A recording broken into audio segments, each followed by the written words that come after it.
For more episode subscribes के novels Hindi channel.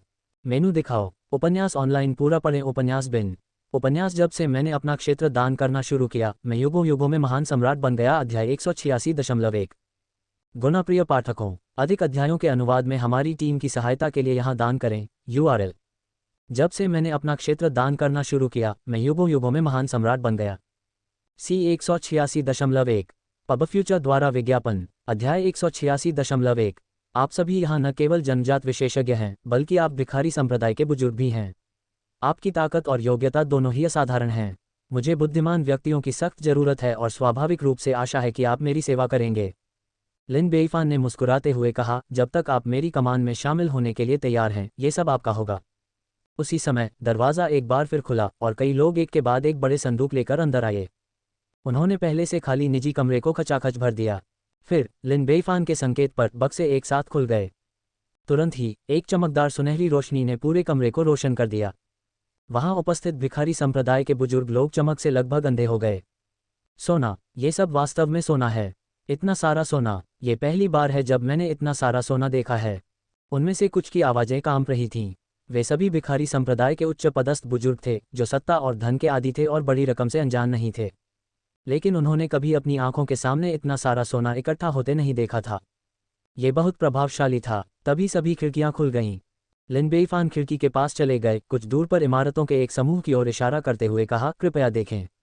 ये वह आवासीय परिसर है जिसे मैंने विशेष रूप से मेधावी अधिकारियों के लिए बनाया है। यदि आप मेरी सेवा करने के लिए तैयार हैं, तो आप में से प्रत्येक को एक मिलेगा। भिखारी संप्रदाय के बुजुर्गों ने लिन बेईफान के इशारे का अनुसरण किया और वे सभी आश्चर्य में पड़ गए, क्योंकि वहां का परिसर बहुत ही आलीशान तरीके से बनाया गया था। मंडप, मीनारें, नक्काशीदार रेलिंग और चित्रित छज्जे, ये भव्य और शानदार था। यह इतना सुंदर था कि शब्दों में बयान नहीं किया जा सकता। ये देखने लायक दृश्य था। पब फ्यूचर द्वारा विज्ञापन। बहुत सुंदर, अविश्वसनीय। यह ऐसा स्थान है जैसे अमर लोग निवास करते हों। खिड़की जोर से बंद कर दी गई, फिर भी सभी लोग वहां रुके रहे, जाने को अनिच्छुक। उसी समय लोगों का एक और समूह अंदर आया, जो छोटे छोटे बक्से लेकर आए थे, जो अत्यंत सुंदर ढंग से बनाए गए थे और सोने से भी अधिक मूल्यवान लग रहे थे। भिखारी संप्रदाय के बुजुर्गों को जिज्ञासा हुई, ये क्या हैं? लिन बेईफान ने अपने हाथ से आमंत्रण भरा इशारा किया और मुस्कुराते हुए कहा, बढ़ो, इन्हें खोलकर क्यों नहीं देखते? अत्यधिक जिज्ञासा के साथ उन्होंने बक्से खोले और उनमें छोटी पुस्तिकाओं का एक संग्रह पाया। 9 यिन मैनुअल, 9 यांग मैनुअल, 6 मेरिडियन दिव्य तलवार। कुल मिलाकर इसमें 20 खंड थे। भिखारी संप्रदाय के बुजुर्गों में से एक ने लिन बेईफान की ओर मुड़कर कहा, ये मार्शल आर्ट तकनीकें लगती हैं। लिन बेईफान ने सिर हिलाया। वास्तव में वे सभी मार्शल आर्ट तकनीकें हैं, और वे किसी भी तरह से भिखारी संप्रदाय के 18 ड्रैगन वशीकरण हथेलियों या कुत्ते की पिटाई स्टाफ तकनीक से कमतर नहीं हैं। जब तक आप मेरी सेवा करते हैं, आपको इन तकनीकों को सीखने का अवसर मिलेगा। भिखारी संप्रदाय के बुजुर्ग आश्चर्य से दंग रह गए। ये सभी 18 ड्रैगन वशीकरण हथेलियों के बराबर अद्वितीय मार्शल आर्ट हैं। इसमें लगभग 20 खंड हैं, और हम सभी को इनका अभ्यास करने का मौका मिला है। ये वस्तुएं इन मार्शल कलाकारों के लिए अविश्वसनीय रूप से आकर्षक थीं। ये ध्यान रखना महत्वपूर्ण है कि यद्यपि वे भिखारी संप्रदाय के बुजुर्ग थे, लेकिन उन्होंने जो मार्शल आर्ट सीखी थी, उनमें से अधिकांश काफ़ी सामान्य थीं। उन्होंने जो सबसे उन्नत तकनीकें सीखी थीं, वे थीं 18 ड्रैगन वशीकरण हथेलियां और कुत्ता मारक डंडा तकनीक। पब फ्यूचर द्वारा विज्ञापन। और तब भी उन्होंने केवल कुछ चालें ही सीखी थीं, उन्हें कभी भी उनमें पूरी तरह से निपुणता हासिल करने का मौका नहीं मिला। लेकिन अब यहाँ अद्वितीय मार्शल आर्ट के 20 खंड रखे हुए हैं, जिनमें से प्रत्येक 18 ड्रैगन वशीकरण हथेलियों या कुत्ते को पीटने की छड़ी तकनीक से कमतर नहीं है, और अगर वे अपनी निष्ठा बदल ले तो उन्हें सीखने का मौका मिलेगा। क्या यह अविश्वसनीय भाग्य का परिणाम नहीं था? लिन बेईफान ने उनकी प्रतिक्रियाएं देखी। उसके होठों पर एक गुप्त मुस्कान खेल रही थी। इनमें से अधिकांश मार्शल आर्ट उनके द्वारा लिखी गई थीं। क्या उनकी महान ग्रैंडमास्टर शक्ति और अनुभव के साथ कुछ मार्शल आर्ट मैनुअल लिखना आसान नहीं था? हालांकि ग्रैंडमास्टर स्तर की मार्शल आर्ट जैसे कि जुवानवू की सच्ची कला या सेक्रेड हॉर्ट तकनीक को लिखने में कुछ समय लग सकता है, लेकिन उनके लिए अच्छे इनेट स्तर की मार्शल आर्ट का निर्माण करना काफ़ी आसान था। उन्हें लिखने के बाद उन्होंने गुप्त रूप से उन्हें विभिन्न प्राचीन कब्रों में दफना दिया, फिर उनकी उत्पत्ति को पूरी तरह से मिटाने के लिए उन्हें खोदा और उन्हें शाही महल के खजाने में बदल दिया, जिसका उपयोग विशेषज्ञों की खेती के लिए किया जाता था। वाइन्सवॉर्ड इम्मोर्टल और एम्प्टर हैंड मास्टर जैसे लोगों ने पहले ही अपना प्रशिक्षण शुरू कर दिया था, जिससे उनकी ताकत में महत्वपूर्ण प्रगति हुई। कुछ मेधावी और वफादार जनरलों को भी इन तकनीकों का अभ्यास करने का अवसर मिला और उनकी ताकत तेजी से बढ़ रही थी। जल्द ही ग्रेट ज़िया में अत्यधिक कुशल विशेषज्ञों की बाढ़ आ जाएगी। भिखारी संप्रदाय के एक बुजुर्ग ने कुछ हद तक उत्तेजित होकर कहा, मुझे विश्वास नहीं होता। मुझे विश्वास नहीं होता कि आपके पास इतनी सारी अद्वितीय मार्शल आर्ट हैं। यह एक धोखा होना चाहिए। उन्होंने मार्शल आर्ट की एक पुस्तिका खोली और पढ़ना शुरू कर दिया। उन्होंने जो मैनुअल उठाया उसका नाम था नो इन मैनुअल, और उन्होंने सामान्य सिद्धांत वाले भाग से शुरुआत की। स्वर्ग का मार्ग है अधिकता को कम करना और कमी को पूरा करना। इसलिए जो अपर्याप्त है वह पर्याप्तता पर विजय प्राप्त कर सकता है, और जो कमी है वह प्रचुरता पर विजय प्राप्त कर सकता है। इसे पढ़कर वह बहुत दुखी हुआ। उनके हाथ उत्साह से कांप रहे थे जब उन्होंने कहा, यह वास्तव में एक अद्वितीय मार्शल आर्ट है जो 18 ड्रैगन वशीकरण हथेलियों से टक्कर लेती है। भिखारी संप्रदाय के अन्य बुजुर्ग भी उत्साहित हो गए। हाँ, बस कुछ वाक्यों को पढ़कर मुझे बहुत अंतर्दृष्टि प्राप्त हुई है। मार्शल आर्ट का इतना गहन ज्ञान, ऐसा लगता है जैसे मेरे दिमाग में एक लाइट बल्ब जल गया है और मैंने आगे प्रगति कर ली है। पब फ्यूचर द्वारा विज्ञापन, बहुत बढ़िया मार्शल आर्ट। जब वे पढ़ना जारी रखना चाहते थे तो वे लोग सामग्री को बंद कर देते थे और उसे वापस एक छोटे से बक्से में रख देते थे। भिखारी संप्रदाय के बुजुर्ग लोग सामग्री देने में अनिच्छुक थे। वे अपने हाथ आगे बढ़ाते और फिर वापस खींच लेते। लिन बेईफान ने फिर से ताली बजाई और लोगों का एक और समूह एक संदूक लेकर अंदर आया। भिखारी संप्रदाय के बुजुर्ग, जो पहले ही कई बार अचंभित हो चुके थे, इस बात को लेकर उत्सुक हो गए कि इस संदूक के अंदर क्या है। इसके अंदर क्या है? लिन बेईफान ने कुछ नहीं कहा, लेकिन संदूक खोलने का इशारा किया।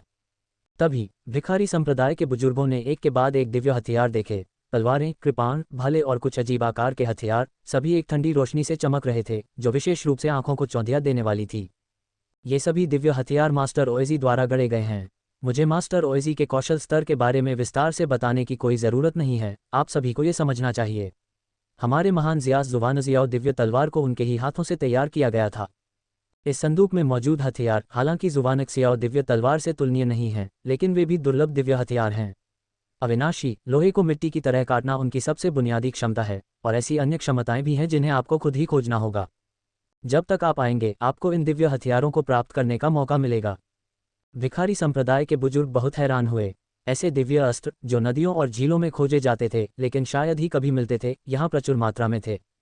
यहाँ तक कि उनके भिखारी संप्रदाय का खजाना, कुत्ता पीटने वाला डंडा, भी इसी क्षमता का था। उन्होंने ध्यानपूर्वक कुछ दिव्य अस्त्र शस्त्रों को जांचने और उनसे खेलने के लिए निकाला। बहुत बढ़िया आइटम, वाकई बहुत बढ़िया आइटम। इस दिव्य ब्लेड से मेरी ताकत कम से कम 50% बढ़ जाएगी। ये तलवार तो और भी तेज है। यद्यपि ये दिव्य हथियार दिव्य कौशलों की तरह चौंकाने वाले नहीं थे, फिर भी वे दुर्लभ खजाने थे जिन्होंने भिखारी संप्रदाय के बुजुर्गों की आंखों में इच्छा की आग जला दी थी, और वे चाहते थे कि काश वे उन्हें अपना कह पाते। कुछ देर तक उनके साथ खेलने के बाद उन्होंने अनिच्छा से उन्हें वापस रख दिया। तारांकन तारांकन तारांकन, मेनू दिखाओ। उपन्यास ऑनलाइन पूरा पढ़ें। उपन्यास बिन। उपन्यास जब से मैंने अपना क्षेत्र दान करना शुरू किया, मैं युगों युगों में महान सम्राट बन गया। अध्याय 186.2। गुणप्रिय पाठकों, अधिक अध्यायों के अनुवाद में हमारी टीम की सहायता के लिए यहाँ दान करें। URL। जब से मैंने अपना क्षेत्र दान करना शुरू किया, मैं युगों युगों में महान सम्राट बन गया। C 186.2। Ads bye pub future. अध्याय 186.2।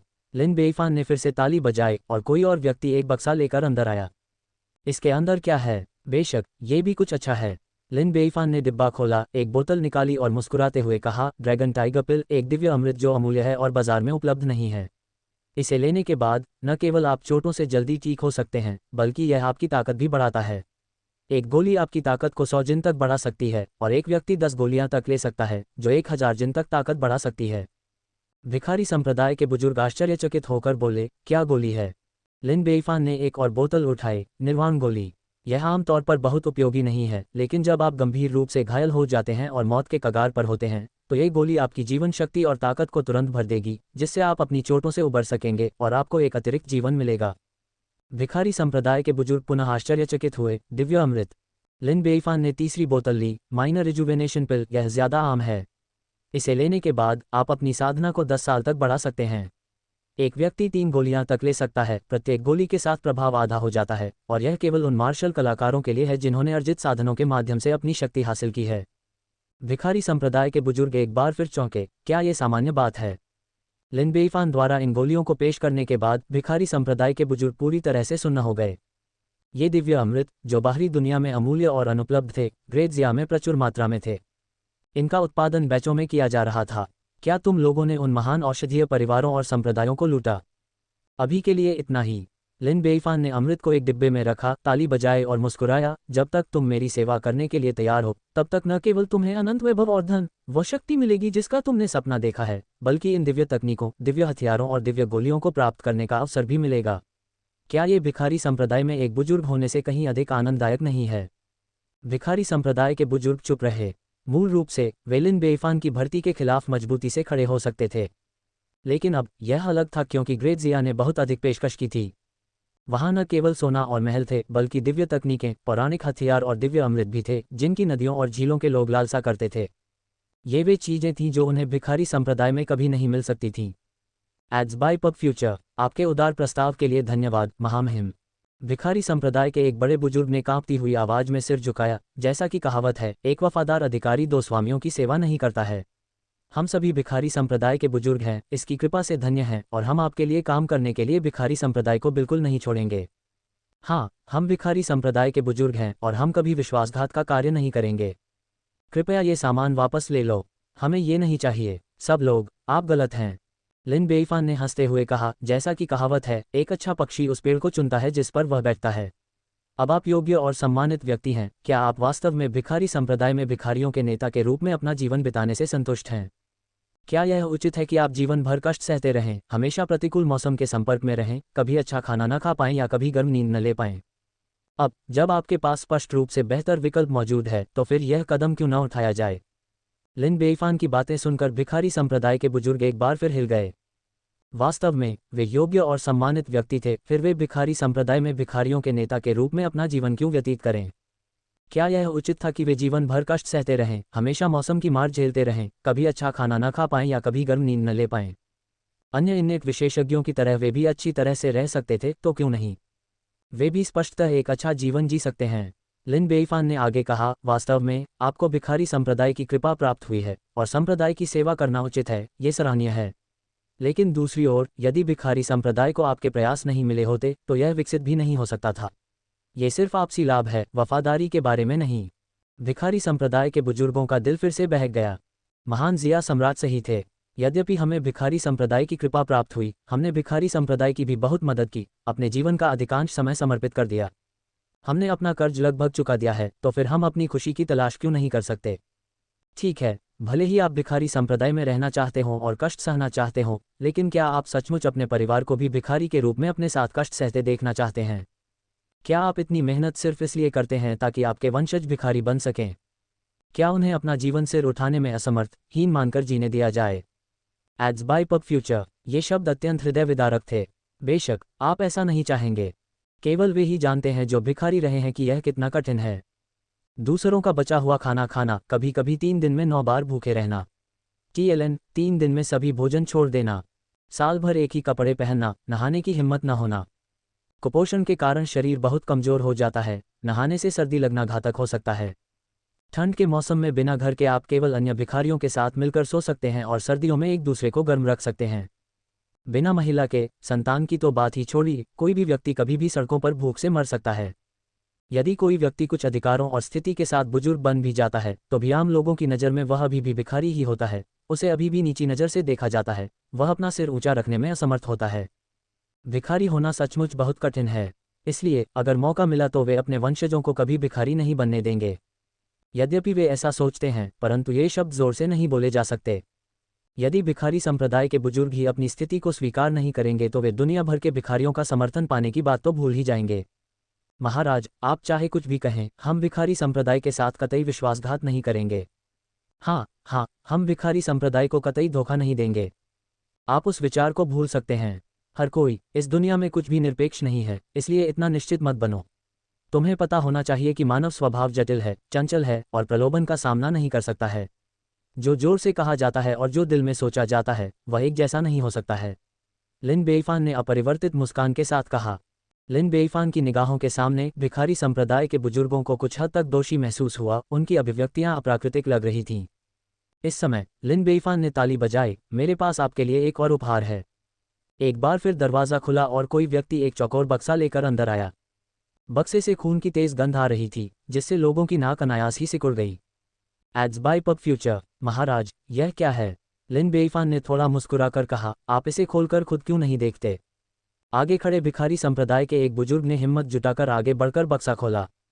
उसने केवल अंदर की ओर देखा और इतना भयभीत हो गया कि वह गीला हो गया और घबरा गया। नेता, नेता! उसका काला चेहरा इतनी तेजी से पीला पड़ गया कि उसे नंगी आंखों से भी देखा जा सकता था। उसकी आंखें भय से भरी थीं। भिखारी संप्रदाय के अन्य बुजुर्ग असंतुष्ट थे। कौन नेता? तुम किस बात पर चिल्ला रहे हो? तुम बूढ़े मूर्ख आमतौर पर साहसी होते हो, तुम कैसे डरकर ऐसी मूर्खतापूर्ण स्थिति में पहुंच गए? जरा सा भी डर लगने पर नेता चिल्लाना, ये बहुत अपमानजनक है। आप हम भिखारी संप्रदाय के बुजुर्गों को अपमानित कर रहे हैं। केवल पहले उल्लेखित बुजुर्ग ही उत्तेजित और असंगत ढंग से बोलते रहे, आप सभी को देखना चाहिए। जाकर देखो, नेता यहीं है। अन्य बुजुर्ग हैरान होकर बक्से के पास पहुंचे और अंदर देखने लगे। उनके चेहरे पर भय का भाव आ गया, मानो उन्होंने कोई भूत देख लिया हो। नेताजी का सिर यहाँ क्यों है? क्या नेता सचमुच मर चुका है? उसकी मृत्यु कैसे हुई? बक्से के अंदर झांक कर देखा तो वहां खून से सना एक सिर था। बाल जले हुए थे, चेहरा कागज की तरह पीला था, आंखें बड़ी बड़ी खुली हुई थीं और ऐसा लग रहा था मानो कोई मर रहा हो और उसकी शिकायतें शांत न हुई हों। तारांकन फेल्स द्वारा प्रायोजित अध्याय 110/254 हम वर्तमान में भर्ती कर रहे हैं। CNKR JP अनुवादकों मित्लर्स का स्वागत है। Discord server URL ads bye pub future. संपर्क टॉस साइट मैप दान करें। मेनू दिखाओ। उपन्यास ऑनलाइन पूरा पढ़ें। उपन्यास बिन। उपन्यास जब से मैंने अपना क्षेत्र दान करना शुरू किया, मैं युगों युगों में महान सम्राट बन गया। अध्याय 187.1। गुणप्रिय पाठकों, अधिक अध्यायों के अनुवाद में हमारी टीम की सहायता के लिए यहाँ दान करें। URL जब से मैंने अपना क्षेत्र दान करना शुरू किया, मैं युगों युगों में महान सम्राट बन गया। C 187.1 ads bye pub future. अध्याय 187.1। ये रक्तरंजित सिर किसी और का नहीं, बल्कि भिखारी संप्रदाय के नेता होनकेहाई का था। अब तक भिखारी संप्रदाय के बुजुर्गों को समझ आ चुका था कि इतने लंबे समय से उन्हें अपने नेता की कोई खबर क्यों नहीं मिली थी। क्योंकि वह पहले ही मर चुका था, महान जिया द्वारा मारा गया था। इस समय लिन बेईफान मुस्कुराते हुए मेरे पास आया। बढ़ो, क्या आप इस उपहार से संतुष्ट हैं जो हमने आपको दिया है? भिखारी संप्रदाय के एक बुजुर्ग ने गुस्से में चिल्लाकर कहा, तुमने हमारे नेता को मार डाला। ये सही है। लिन बेईफान ने स्वीकृति में सिर हिलाया। बुजुर्ग चिल्लाते रहे, तुम्हें कोई शिकायत या दुश्मनी नहीं थी, फिर तुमने हमारे नेता को क्यों मारा? कौन कहता है कि कोई शिकायत या दुश्मनी नहीं थी? लिन बेईफान ने जोर से जवाब दिया, ये बदमाश। एक ग्रैंड मास्टर और एक गुट का मुखिया होने के बावजूद उसे नदियों और झीलों की धार्मिकता का कोई ज्ञान नहीं था और उसने हमारी खाद्य आपूर्ति को जलाने का भी प्रयास किया। अगर वह सफल हो जाता तो ब्रेजिया के करोड़ों लोग भूख से मर जाते और लाखों लोग भूख से मर भी सकते थे। मैं ऐसे विक्षिप्त व्यक्ति को कैसे नहीं मार सकता था? अगर मैं ऐसा नहीं करता तो न्याय कहाँ होता? भिखारी संप्रदाय के बुजुर्गों ने आपत्ति जताने के लिए मुंह खोला, लेकिन वे अवाक रह गए। यदि उनके नेता ने सचमुच ऐसा जघन्य कृत्य करने का प्रयास किया था तो उनकी मृत्यु वास्तव में एक उचित सजा थी। लेकिन वह तो भिखारी संप्रदाय का नेता था, वह स्तंभ जिसने उनके संप्रदाय को ऊंचा रखा। उनकी मृत्यु के बाद भिखारी संप्रदाय का क्या होगा? भिखारी संप्रदाय के ये बुजुर्ग लोग अब कहाँ जाएंगे? क्या उन्हें अपने नेता का बदला लेना चाहिए? लेकिन क्या उनके पास ऐसा करने की शक्ति थी? इस समय उनके दिल अनिश्चितता से भरे हुए थे, उन्हें समझ नहीं आ रहा था कि क्या करें। लिन बेईफान ने घोषणा की, जो कोई भी मेरा विरोध करता है, जो महान जिया का विरोध करता है, उसका बुरा अंत होगा। यह अतीत में ऐसा था, यह अब ऐसा है और यह भविष्य में भी ऐसा ही होगा। भले ही वह ग्रैंड मास्टर हो, मैं उसे मारने की हिम्मत करता हूँ। भिखारी संप्रदाय के बुजुर्ग इतने भयभीत हो गए कि वे पीछे हट गए। लिन बेईफान की नज़रों से नज़र मिलाने की हिम्मत नहीं जुटा पाए। Ads bye pub future. फिर लिन बेईफान ने खून से लथपथ सिर को छिपाते हुए बॉक्स को बंद कर दिया और मुस्कुराते हुए कहा, भिखारी संप्रदाय का कोई भविष्य नहीं है। इसका समर्थन करने वाले ग्रैंड मास्टर के बिना भिखारी संप्रदाय जल्दी ही एक दूसरी दर की शक्ति बन जाएगा और आपके हितों बड़ों को नुकसान होगा। तो अब सेवा करने के लिए एक अच्छे गुरु का चयन क्यों नहीं किया जाता? मैं एक बुद्धिमान और योद्धा शासक होने का दावा तो नहीं कर सकता, लेकिन मैं निश्चित रूप से एक उदार गुरु हूँ। मैं तुम्हें वह सब कुछ दूंगा जिसके तुम हकदार हो। धन, उच्च पद, अद्वितीय मार्शल आर्ट, दिव्य हथियार और अमृत सब तुम्हारे होंगे। क्या ये भिखारी संप्रदाय में एक भविष्यहीन भिखारी होने से बेहतर नहीं है? भीड़ ने कोई प्रतिक्रिया नहीं दी, उनके चेहरे अभी भी सदमे से भरे हुए थे। स्पष्टतः वे अभी तक सदमे से उबर नहीं पाए थे। लिन बेईफान ने भिखारी संप्रदाय के बुजुर्गों की ओर देखा और मुस्कुराते हुए कहा, यह मामला आपके भविष्य से संबंधित है और मुझे पता है कि आपको इस पर ध्यान से सोचने की ज़रूरत है। इसलिए मैं पहले महल लौटूंगा। विचार करने के लिए अपना समय लें और जब आप अपना मन बना लें तो मुझे खोजने आएं। लिन बेईफान कमरे से बाहर चला गया। अन्य परिचारकों ने कमरे में मौजूद सभी सामान हटा लिया और केवल खून से सना हुआ सिर ही छोड़ दिया। बुजुर्गों ने एक दूसरे की ओर देखा, फिर उस बक्से की ओर देखा जिसमें भिखारी संप्रदाय के नेता का सिर था। उन्हें ऐसा महसूस हुआ जैसे उनकी सारी शक्ति खत्म हो गई हो। बुजुर्गों में से एक ने आह भरी, हम बाहरी दुनिया को इसके बारे में नहीं बता सकते, अन्यथा भिखारी संप्रदाय निश्चित रूप से अराजकता में पड़ जाएगा। अफसोस, अन्य बुजुर्गों ने सहमति में सिर हिलाया।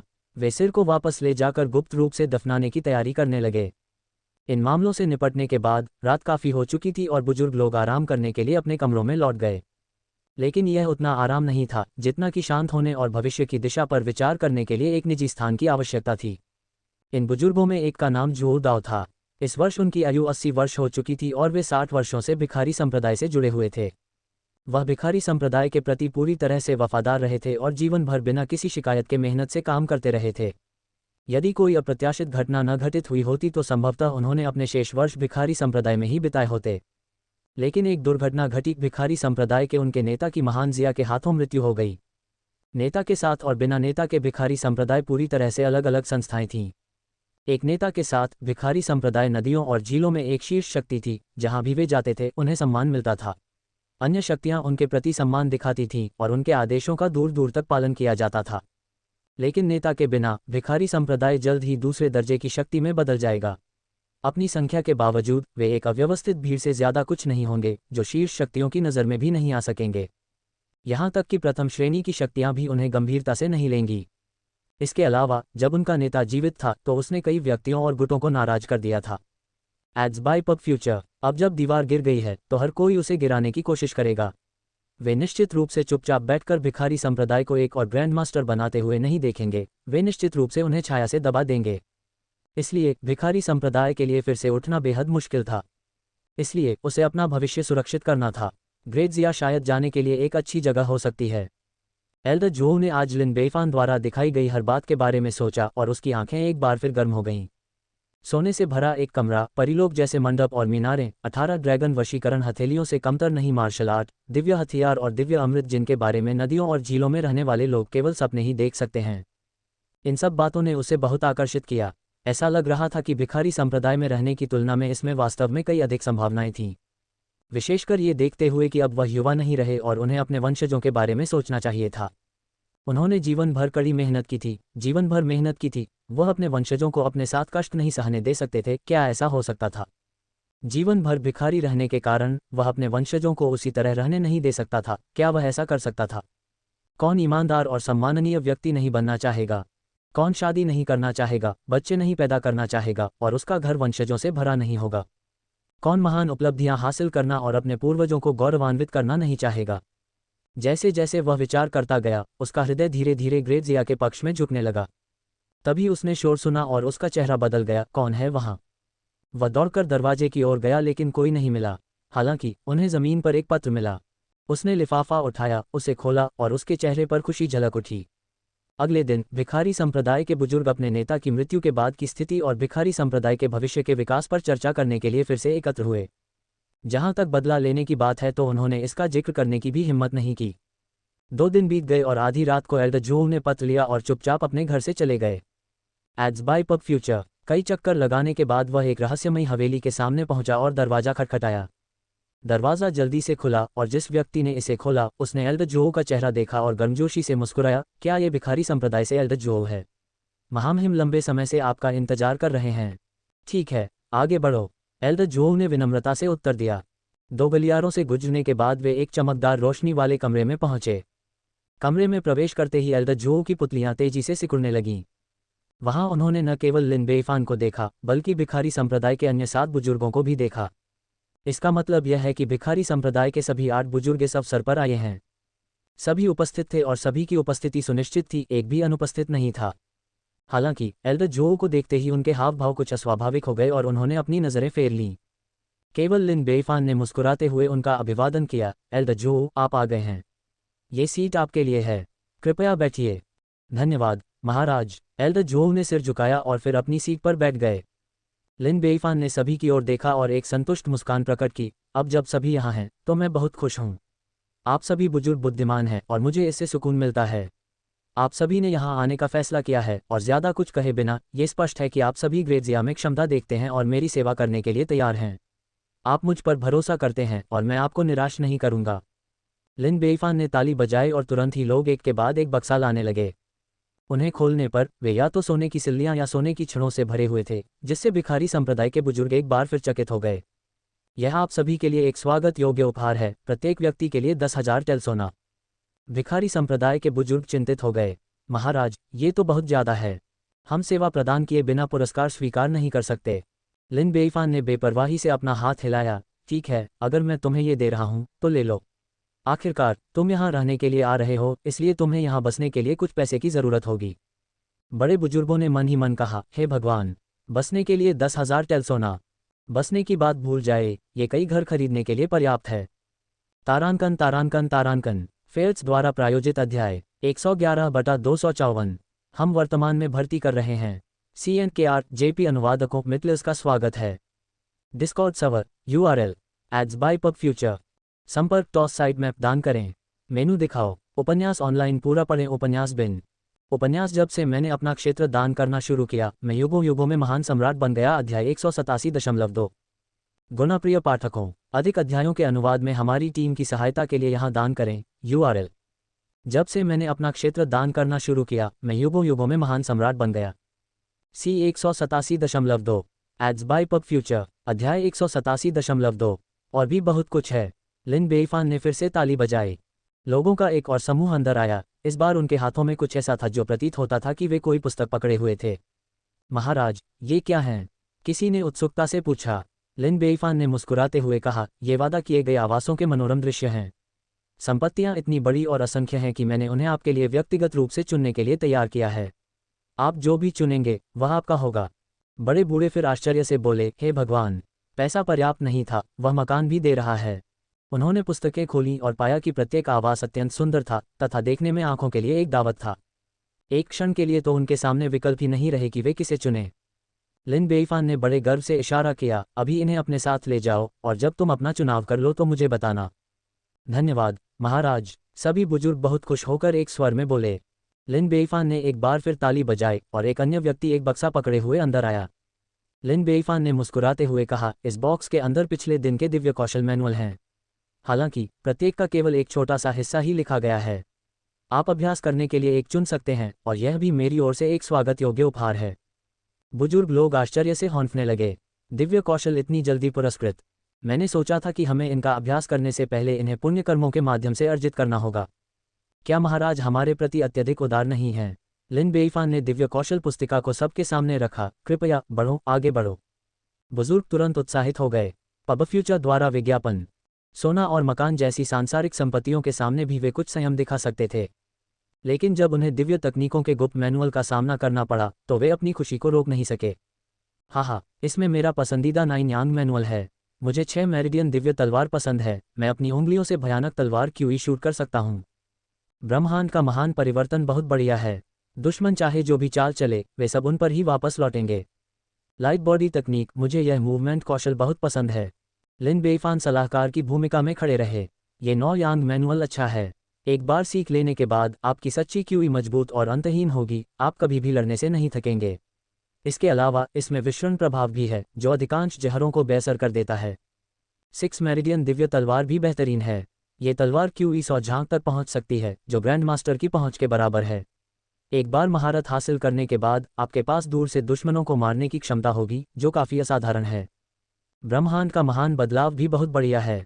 ये किसी भी चाल को बदल सकता है, ये सुनिश्चित करते हुए कि आप कभी भी हिट न हो। इसके अलावा आप अपने विरोधियों की तकनीकों को उनके खिलाफ मोड़ सकते हैं। ये कितना शानदार है। और ये लाइट बॉडी तकनीक, एक आंदोलन कौशल जो आपको जल्दी से चकमा देने की अनुमति देता है, निश्चित रूप से एक जीवन रक्षक कौशल है। इसके अलावा दीर्घकालिक उपयोग आपकी आंतरिक शक्ति को भी बढ़ा सकता है। जितना अधिक आप दौड़ेंगे उतनी ही अधिक आंतरिक शक्ति आपके पास होगी। ये सुनकर भिखारी संप्रदाय के बुजुर्गों ने उत्साह से सिर हिलाया। हालांकि इन दिव्य तकनीकों में से मैं 9 यिन मैनुअल की सबसे अधिक प्रशंसा करता हूँ। महाराज, ऐसा क्यों? लिन बेईफान ने 9 यिन मैनुअल उठाया, इसे सभी को दिखाने के लिए खोला और कहा, ऐसा इसलिए है क्योंकि 9 यिन मैनुअल में आई चिंग बोन टेम्परिंग अध्याय शामिल है। यह मार्शल आर्ट किसी की ताकत नहीं बढ़ाता है, लेकिन ये किसी के संविधान को बेहतर बना सकता है। किंवदंती है कि इस मार्शल आर्ट का निर्माता एक साधारण व्यक्ति था जिसके पास कोई साधना नहीं थी। उसने अपनी वृद्धावस्था में इस मार्शल आर्ट का निर्माण किया और फिर अपने शरीर को बेहतर बनाने के लिए आई चिंग बोन टेम्परिंग चैप्टर का उपयोग किया, जिससे उसे मार्शल आर्ट का अभ्यास करने की अनुमति मिली। आखिरकार वह दुनिया में अजेय, एक अद्वितीय गुरु बन गया। बुजुर्ग लोग दंग रह गए। उनके पास कोई साधना नहीं थी और उन्होंने बुढ़ापे में इस तकनीक का निर्माण किया। उन्होंने आई चिंग बोन टेम्परिंग चैप्टर से अपने संविधान में सुधार किया और मार्शल आर्ट में अजेय बन गए।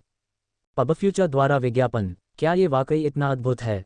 क्या ये सचमुच किसी के शारीरिक गठन में सुधार ला सकता है? बेशक, अगर आपको यकीन न हो तो आप खुद भी करके देख सकते हैं। लिन बेइफान ने मुस्कुराते हुए कहा, बुजुर्ग भी बूढ़े हो रहे हैं और आपकी शारीरिक संरचना पहले से ही तय हो चुकी है, जिससे आगे की प्रगति मुश्किल हो रही है। लेकिन नौ यिन मैनुअल से आई चिंग बोन टेम्परिंग अध्याय के साथ सब कुछ संभव है। भिखारी संप्रदाय के बुजुर्गों की आंखें उत्साह से चमक उठीं। अब उनकी ताकत में वृद्धि में सबसे बड़ी बाधा उनका बूढ़ा शरीर था। जैसे जैसे उनकी उम्र बढ़ती गई, उनका शारीरिक गठन भी प्रभावित होने लगा और वे क्षीण होने लगे तथा युवावस्था की तरह तेजी से प्रगति करने में असमर्थ हो गए।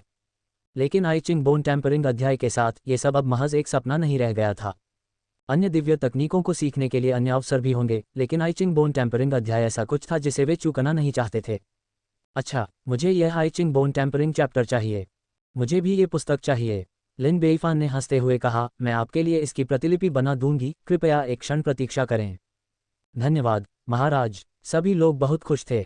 लिन बेइफान ने फिर से ताली बजाई और एक और व्यक्ति एक अति सुंदर बक्सा लेकर अंदर आया। इसे खोलने पर उन्होंने पाया कि इसमें कई जैड की बोतलें थीं। अंदर सभी दिव्य अमृत हैं, कुल 8 सेट। प्रत्येक सेट में 3 ड्रैगन टाइगर गोलियां होती हैं जो चोटों को जल्दी से ठीक कर सकती हैं और जीवन शक्ति को बढ़ा सकती हैं, 2 ट्रैंक्विल हॉट गोलियां जो मन को शांत करती हैं और क्यूई विचलन को रोकती हैं, और 1 निर्वाण गोली जो किसी व्यक्ति को एक अतिरिक्त जीवन दे सकती है। ये दिव्य अमृत। लिन बेइफान ने हल्की मुस्कान बिखेरी। ये सभी उपहार वहां उपस्थित सभी लोगों के लिए हैं। भिखारी संप्रदाय के बुजुर्ग आश्चर्य से दंग रह गए।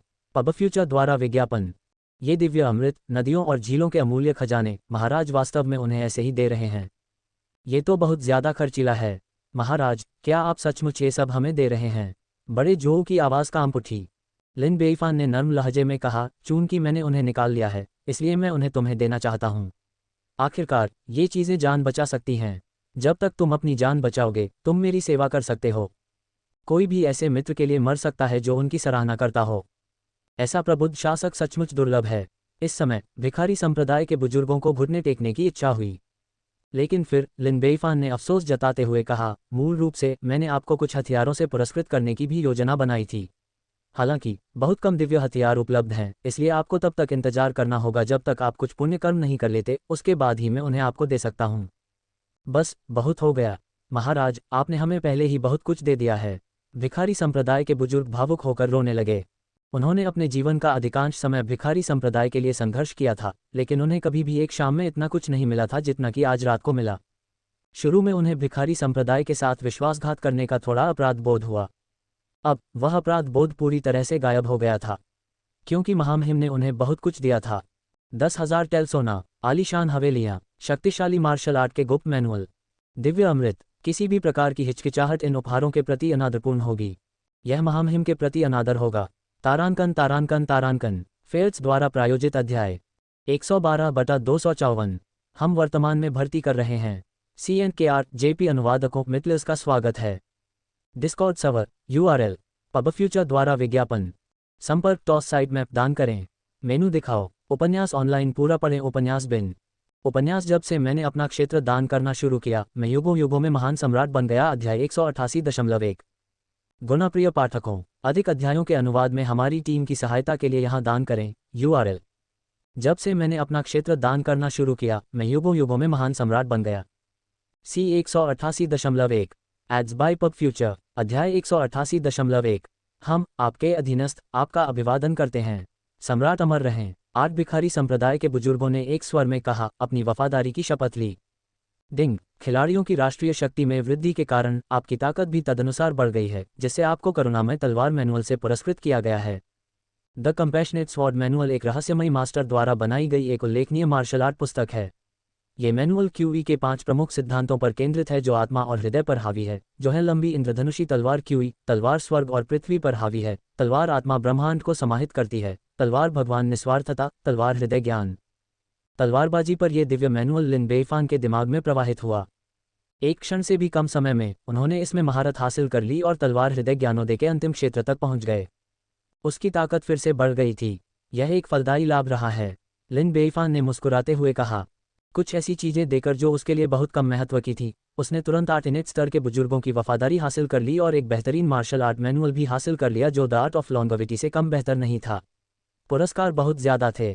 हाँ मेरे प्यारे बुजुर्गों, आप बहुत दयालु हैं। अब से हम सब एक परिवार हैं। कृपया बैठ जाए। लिन बेइफान दिल खोलकर हंसा।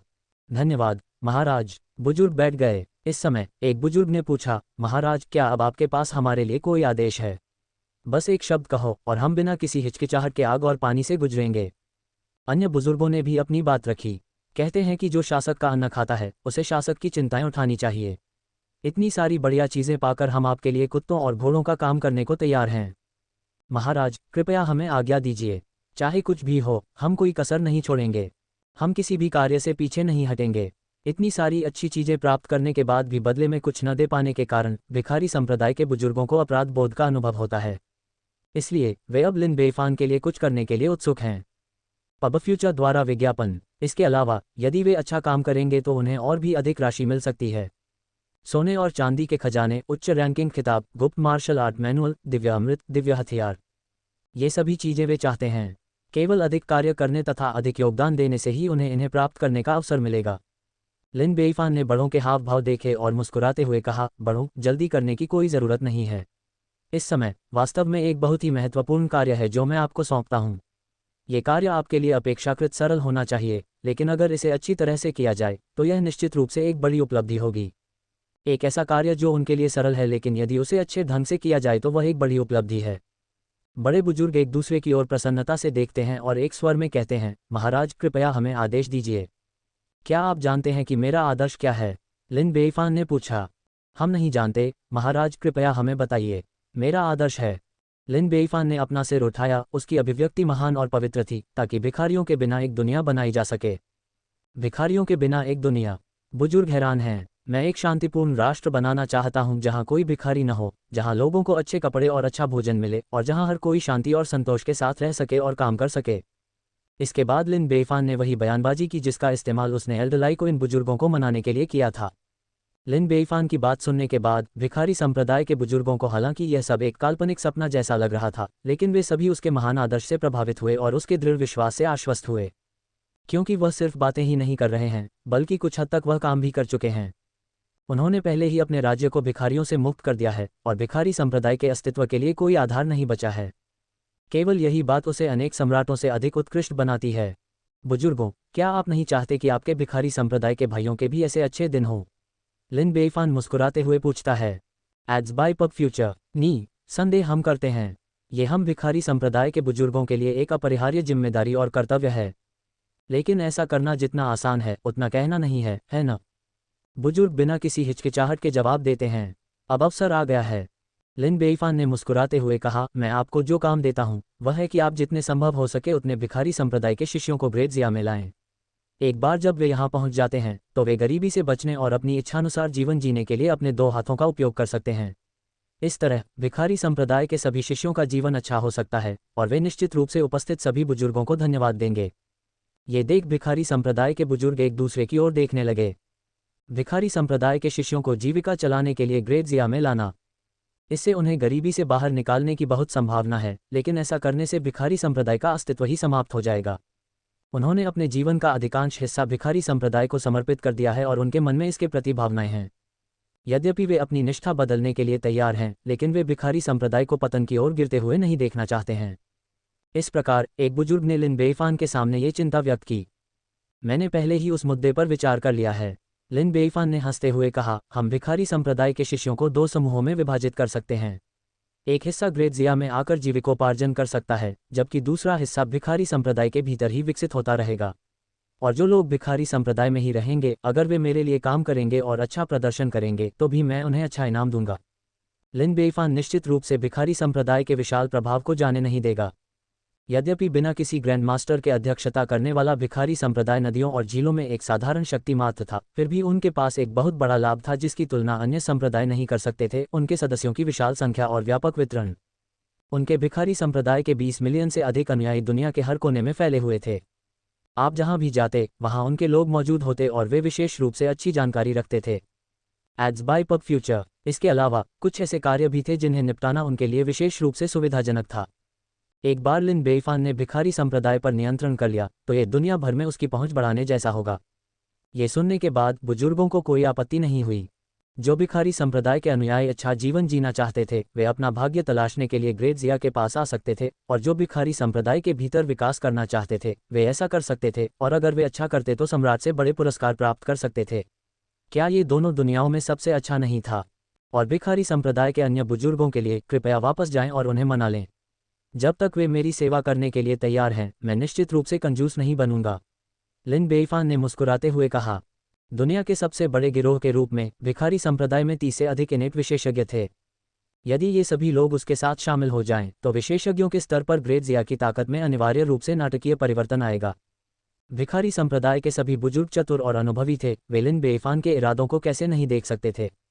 वह भिखारी संप्रदाय को पूरी तरह से अपने उपयोग के लिए समाहित करना चाहता था। हालांकि यह उनके लिए या भिखारी संप्रदाय के लिए कोई बुरी बात नहीं थी। भिखारी संप्रदाय के नेता की मृत्यु और खबर लीक होने से भिखारी संप्रदाय अनिवार्य रूप से बिखर जाएगा और अन्य ताकतों और संप्रदायों द्वारा निशाना बनाया जाएगा, इसलिए उन्हें एक शक्तिशाली समर्थक खोजने की आवश्यकता थी। लिन बेईफान एक बहुत बड़ा समर्थक था। वह एक महान राजवंश का सम्राट था जिसके पास मजबूत राष्ट्रीय शक्ति और प्रचुर धन था। ग्रैंडमास्टर और दिव्य तलवार के साथ दुनिया में उसके बहुत कम दुश्मन थे। उनके सहयोग से भिखारी संप्रदाय निश्चित रूप से इस संकट से आसानी से पार पा सकेगा। सबसे महत्वपूर्ण बात यह है कि लिन बेईफान के साथ काम करने के बहुत सारे लाभ थे। ये बूढ़े बुजुर्ग न केवल अपनी स्थिति बनाए रख सकते थे बल्कि वे अपने सपनों के और भी अधिक खजाने प्राप्त कर सकते थे। दिव्य तकनीकों, दिव्य अमृत और शक्तिशाली हथियारों के गुप्त मैनुअल, अन्य चीजों के अलावा यह एक जीत वाली स्थिति थी। तारांकन तारांकन तारांकन फेयर्स द्वारा प्रायोजित अध्याय 113/254। हम वर्तमान में भर्ती कर रहे हैं। CNKR JP अनुवादकों मितलिस का स्वागत है। Discord server URL ads bye pub future. संपर्क टॉस साइट मैप दान करें। मेनू दिखाओ। उपन्यास ऑनलाइन पूरा पढ़ें। उपन्यास बिन। उपन्यास जब से मैंने अपना क्षेत्र दान करना शुरू किया मैं युगों युगों में महान सम्राट बन गया। अध्याय 188.2। गुना प्रिय पाठकों, अधिक अध्यायों के अनुवाद में हमारी टीम की सहायता के लिए यहाँ दान करें। URL। जब से मैंने अपना क्षेत्र दान करना शुरू किया मैं युगों युगों में महान सम्राट बन गया।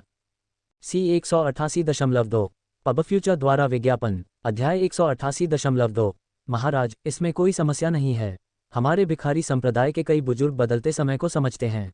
उनकी भावनाओं को समझकर और तर्क समझाकर उन्हें पता चल जाएगा कि क्या करना है। हालांकि पूर्व भिखारी संप्रदाय के नेता के कुछ करीबी अनुयायी हैं जो आसानी से समर्पण नहीं कर सकते हैं। अगर उन्हें पता चलता है कि आप पूर्व नेता की मौत के लिए जिम्मेदार थे तो वे पागलों की तरह बदला लेने की कोशिश कर सकते हैं और हमें इससे सावधान रहना चाहिए। इसके अलावा उपनेता भी है जो काफ़ी ताकतवर और महत्वाकांक्षी व्यक्ति है। मुझे डर है। सभी ने एक एक करके बोलते हुए कार्य से जुड़ी संभावित समस्याओं के बारे में बताया। चिंता मत करो, ये खजाना आपकी सहायता करेगा। लिन बेईफान ने जुबानिक सियाओ चाइल्ड तलवार निकाल ली। महाराज, यह क्या है? ये तलवार है या खंजर? लिन बेईफान ने मुस्कुराते हुए जवाब दिया, बेशक यह एक तलवार है। इसे जुबानिक सियाओ दिव्य तलवार की बची हुई सामग्री से बनाया गया है। ये सामान्य दिव्य हथियारों से ज़्यादा मजबूत है। जुबानिक सियाओ दिव्य तलवार से सिर्फ थोड़ी कमतर है। सचमुच? बुजुर्ग लोग कुछ आश्चर्यचकित हुए और उत्सुकता से तलवार को हाथ में लिया। एक पल सोचने के बाद लिन बेईफान ने कहा, वैसे भिखारी संप्रदाय के नेता हॉन के हाई की मृत्यु इसी तलवार से हुई थी। भिखारी संप्रदाय के बुजुर्गों को तुरंत ठंड महसूस हुई और उन्होंने तलवार को छूने का साहस नहीं किया।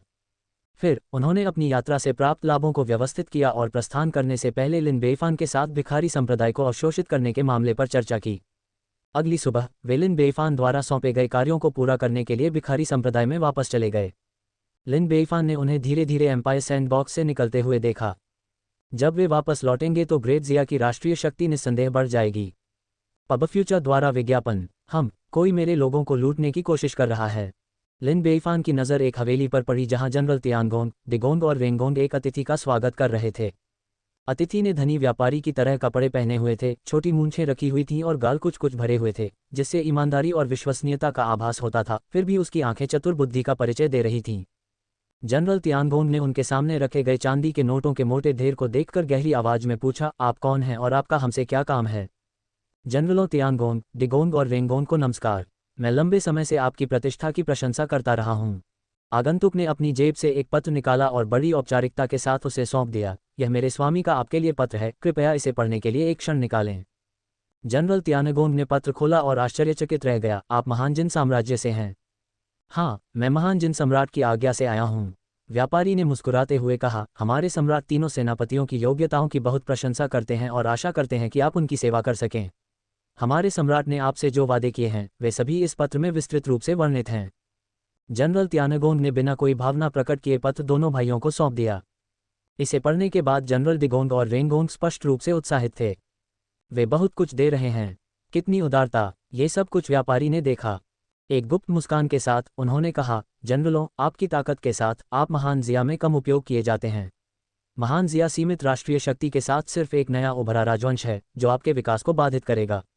जैसा कि कहावत है, एक अच्छा पक्षी घोंसले के लिए एक अच्छा पेड़ चुनता है। सेवा करने के लिए एक बुद्धिमान शासक को क्यों नहीं चुना जाता? पब फ्यूचर द्वारा विज्ञापन। हमारा महान जिन 200 वर्षों का एक सुस्थापित साम्राज्य है। अब यह अपनी शक्ति के शिखर पर है। यदि तीनों सेनापति महान जिन के पास आएं तो आप निश्चित रूप से महान उपलब्धियां प्राप्त करेंगे। इस पत्र में दी गई शर्तें तो बस शुरुआत हैं, यदि आप संतुष्ट नहीं हैं तो हम आगे बातचीत कर सकते हैं। हमारे सम्राट बहुत ईमानदार हैं।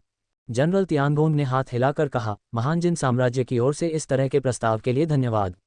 कृपया अपने सम्राट को बताएं कि मैं उनके इरादों की सराहना करता हूं, लेकिन हम तीनों भाई ग्रेट जिया को बिल्कुल नहीं छोड़ेंगे। व्यापारी चौंक गया। जनरल त्यानगोंग, आपने इतनी जल्दी प्रस्ताव को अस्वीकार कर दिया, क्या आप पुनर्विचार नहीं करेंगे? मेरा मन बना हुआ है, यही मेरा उत्तर है। व्यापारी ने आग्रह किया, जनरल त्यानगोंग, इस विषय पर आगे चर्चा करें। अचानक जनरल त्यानगोंग ने हमला किया, सभी व्यापारियों के एक पॉइंट को सील कर दिया और आदेश दिया, कोई इसे ले जाए और बाद में तय करे कि इसके साथ क्या करना है। हाँ जनरल। 2 सैनिक अंदर आए और उस आदमी को ले गए। अब केवल 3 जनरल बचे थे। जनरल रेंगोंग चिंतित था। बड़े भाई, आपने उन्हें सीधे क्यों अस्वीकार कर दिया? वे कुलीनता की पेशकश कर रहे थे। अगर हम ग्रेट जिन के पास जाते तो हम तुरंत ड्यूक बन सकते थे और हम अभी भी ग्रैंड जनरल हो सकते थे, 1 लाख सैनिकों की कमान संभाल सकते थे। इसके अलावा अन्य उदार पुरस्कार भी हैं जो हमारे सम्राट द्वारा दिए जाने वाले पुरस्कारों से कहीं ज्यादा हैं। बड़े भाई, आपने मना करने में बहुत जल्दबाजी की। अगर आप जाना नहीं चाहते थे तो भी आपको कम से कम अपने लिए एक विकल्प तो खुला रखना चाहिए था। आपने इतनी जल्दी बल का सहारा क्यों लिया? जनरल दिगोंग भी असंतुष्ट थे। जनरल त्यानगोंग ने आह भरते हुए कहा, मेरे भाइयों, क्या आपको लगता है कि वह वाकई इतना दयालु था? वे सिर्फ हमारी मोहक तकनीकों और युद्ध संरचनाओं के रहस्यों का लालच कर रहे हैं। अगर हम महान जिन के बहकावे में आ गए तो कई चीज़ें हमारे नियंत्रण से बाहर हो जाएंगी। वे 50 से 60 इनेट मास्टर्स और 3 ग्रैंड मास्टर पावरहाउस के साथ एक स्थापित साम्राज्य हैं। उनकी ताकत बहुत बड़ी है और हम 3 भाई सिर्फ साधारण इनेट हैं। उनके दबाव में क्या हम अपने रहस्य छिपा सकते हैं? एक बार जब हम किसी काम के नहीं रहेंगे तो सब कुछ गायब हो जाएगा। ठीक है, भले ही वे अपने वादों का ईमानदारी से पालन करें, हमें उपाधियां, आधिकारिक पद, वह सब कुछ दे जो हम चाहते हैं, फिर भी दूसरे अधिकारी हमें किस तरह से देखेंगे? क्या वे नाराज नहीं होंगे? क्या वे चुपचाप खड़े होकर हमें उनसे ऊपर उठने नहीं देंगे? जनरल त्यानगोंग ने फिर आह भरी, अगर हम ग्रेट जिन के पास गए तो हमें अनिवार्य रूप से कठिनाइयों का सामना करना पड़ेगा और आगे बढ़ने के लिए संघर्ष करना पड़ेगा। पब फ्यूचर द्वारा विज्ञापन। अन्य 2 सेनापतियों को विश्वास हो गया। फिर उन्होंने सिर हिलाकर कहा, बड़े भाई जो कहते हैं वह बिल्कुल सच है। और सबसे महत्वपूर्ण बात यह है कि हमारे कार्य महान जिया को धोखा देने के समान होंगे और सम्राट हमें इसके लिए जवाबदेह ठहराएंगे। जनरल त्यानगोंग ने आशंका के साथ कहा, मेरे भाइयों, मत भूलो, सम्राट के पास हमारी जादुई तकनीकों का मुकाबला करने के तरीके हैं। एक बार जब वह कार्रवाई करेगा तो हमारी तकनीकें और युद्ध संरचनाएं एक मजाक बन जाएंगी। इसके अलावा सम्राट के पास एक ग्रैंड मास्टर और एक दिव्य तलवार है जो इनेट्स को कुत्तों की तरह मार डालने में सक्षम है। हमारे पास उसके खिलाफ कोई मौका नहीं है। तो ऐसा लग सकता है कि हमारे पास कई विकल्प हैं, लेकिन वास्तव में हमारे पास कोई भी विकल्प नहीं है। हम तीनों ग्रेट जिया से दृढ़ता से बंधे हुए हैं और केवल यही हम अपनी महत्वाकांक्षाओं को साकार कर सकते हैं। हमें अंत तक सम्राट का अनुसरण करना चाहिए। इसीलिए मैंने बिना किसी हिचकिचाहट के इस प्रस्ताव को अस्वीकार कर दिया। जनरल दिगोंग और रेंगोंग ने एक स्वर में कहा, अब हम समझ गए हैं। बड़े भाई, हमने सबक सीख लिया है। यह अच्छी बात है कि आप दोनों समझते हैं। इसके अलावा ग्रेट जिया में ये बुरा नहीं है। जनरल त्यानगोंग ने मुस्कुराते हुए कहा, सिर्फ 2 साल में ग्रेट जिया एक छोटे से राज्य से एक सुपर राजवंश में विकसित हो गया है जिसमें जबरदस्त क्षमता और मजबूत राष्ट्रीय शक्ति है। भविष्य में यह एक साम्राज्य बनने के लिए बाध्य है। महामहिम बुद्धिमान और बहादुर हैं और उन्हें हम पर गहरा भरोसा है। उन्होंने हमें धन संपत्ति, उच्च पद, गुप्त मार्शल आर्ट तकनीक, दिव्य अमृत इत्यादि सब कुछ दिया है। अगर हम यहाँ काम करना जारी रखते हैं तो क्या हम सहज नहीं रहेंगे? हमें कभी किसी दूसरे देश में जाकर अपमान सहने की क्या ज़रूरत है? बड़े भाई की बात सही है, दोनों सेनापतियों ने एक स्वर में कहा और विनम्रतापूर्वक सबक को दिल से स्वीकार किया। इसलिए भविष्य में अगर दूसरे देशों से लोग मिलने आए तो उन्हें भगा दो। अगर वे न माने तो उन्हें गिरफ्तार करके कालकोठरी में डाल दो। बड़े भाई, अब हमें पता है कि क्या करना है। लिन बेईफान ने छाया में सिर हिलाया। आप जानते हैं कि आपके लिए क्या अच्छा है। तारांकन तारांकन तारांकन फेल्स द्वारा प्रायोजित अध्याय 114/254 हम वर्तमान में भर्ती कर रहे हैं। CNKR JP अनुवादकों मित्लर्स का स्वागत है। डिस्कॉर्ड सर्वर URL पबफ्यूचर द्वारा विज्ञापन संपर्क टॉस साइट मैप दान करें। मेनू दिखाओ। उपन्यास ऑनलाइन पूरा पढ़ें। उपन्यास बिन उपन्यास जब से मैंने अपना क्षेत्र दान करना शुरू किया मैं युगों युगों में महान सम्राट बन गया। अध्याय 189.1 गुणप्रिय पाठकों, अधिक अध्यायों के अनुवाद में हमारी टीम की सहायता के लिए यहाँ दान करें। URL जब से मैंने अपना क्षेत्र दान करना शुरू किया मैं युगों युगों में महान सम्राट बन गया। C 189.1 ads bye pub future अध्याय 189.1 अगले दिनों में अन्य शक्तियों ने गुप्त रूप से जनरलों तियानगोंग, डिगोंग और रेंगोंग से संपर्क किया। उन्हें उम्मीद थी कि जनरल अपनी निष्ठा बदल लेंगे और उनके साथ मिल जाएंगे। तीनों सेनापतियों को आकर्षित करने के लिए उन्होंने कई वादे किए। धन दौलत और शोहरत तो बस बुनियादी बातें थीं, कुछ ने तो उन्हें राजा बनाने का भी वादा किया। हालांकि तीनों सेनापति अपने इनकार पर अड़े रहे। या तो उन्होंने इन लोगों को भगा दिया या उन्हें कैद कर लिया। इससे विभिन्न शक्तियां हताश हो गईं। महान जिया ने उन्हें क्या लाभ दिए थे कि वे इतने वफादार रहे। राजधानी शहर के भीतर एक छिपे हुए प्रांगण में भूमिगत एक गुप्त कमरा था। उस समय एक साधारण सा दिखने वाला मध्यम आयु वर्ग का व्यक्ति विभिन्न स्रोतों से आए संदेश पढ़ रहा था। पढ़ने के बाद वह सिर हिलाए बिना नहीं रह सका। ऐसा लगता है कि जनरल तियानगोंग, डिगोंग और रेंगोंग वास्तव में वफादार हैं। इन सभी प्रलोभनों से अप्रभावित किसी को देखना दुर्लभ है। ये व्यक्ति कोई छोटा मोटा व्यक्ति नहीं था। वह महान जिन साम्राज्य के छाया प्रभाग का उपनेता था, जिसके पास शाही क्यूई की चरम शक्ति थी। छाया विभाग महान जिन साम्राज्य के सम्राट द्वारा विशेष रूप से स्थापित एक गुप्त विभाग है जो जिनिवेई और डोंगचांग के समान है, लेकिन इससे भी अधिक गुप्त है, जो ऐसे कार्यों को करने के लिए समर्पित है जिन्हें खुले में नहीं देखा जा सकता। TLN, जिनिवेई और डोंगचांग मिंग राजवंश के दौरान दो गुप्त पुलिस और खुफिया एजेंसियां थीं। एड्स बाय पब फ्यूचर यह विभाग केवल महान जिन साम्राज्य के सम्राट के प्रति जवाबदेह था। स्वाभाविक रूप से इस विभाग का नेता सम्राट के सबसे विश्वसनीय लोगों में से एक था। हाँ, उपनेता। उसके बगल में खड़े एक व्यक्ति ने झुककर सूचना दी। हमारे शैडो डिवीजन द्वारा प्राप्त जानकारी के अनुसार 7 साम्राज्य और 12 राजवंश हैं जिन्होंने जनरलों तियानगोंग, डिगोंग और रेंगोंग से संपर्क किया है, जिसमें मार्क्वेस से लेकर राजा तक के वादे किए गए हैं।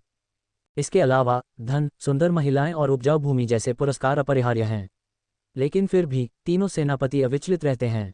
इसलिए यहाँ हमारा मिशन आसान नहीं हो सकता है। मनुष्य प्रस्ताव करता है, भगवान निपटारा करता है। हमेशा कोई न कोई रास्ता होता है। अगर यह आसान होता तो महामहिम हमें नहीं भेजते। आखिरकार हम महामहिम की छाया इकाई हैं जिन्हें विशेष रूप से ऐसे काम करने का काम सौंपा गया है जो भद्दे लेकिन जरूरी हैं। उपनेता जी, आपके शब्द ज्ञानवर्धक हैं। मैंने बहुत कुछ सीखा है। वे तीनों सेनापति वास्तव में ग्रेट जिया के सम्राट के प्रति वफादार हैं, लेकिन सम्राट का दिल अप्रत्याशित है। ग्रेट जिया के सम्राट क्या सोचते हैं ये किसी के नियंत्रण से परे है, और यही हमारा मौका है। जैसे ही उनके बीच दरार आएगी, हमारा मौका आ जाएगा। उपनेता ने पलटकर कहा, तुरंत अफवाहें फैलाओ ताकि उनमें मतभेद पैदा हो जाए। हाँ, उपनेता। इसके तुरंत बाद पूरे राजधानी शहर में अफवाहों की लहर फैलने लगी। क्या आपने सुना है? जनरल तियानगोंग, डिगोंग और रेंगोंग महामहिम से बहुत असंतुष्ट हैं। आप ऐसी बातें यूं ही नहीं कह सकते।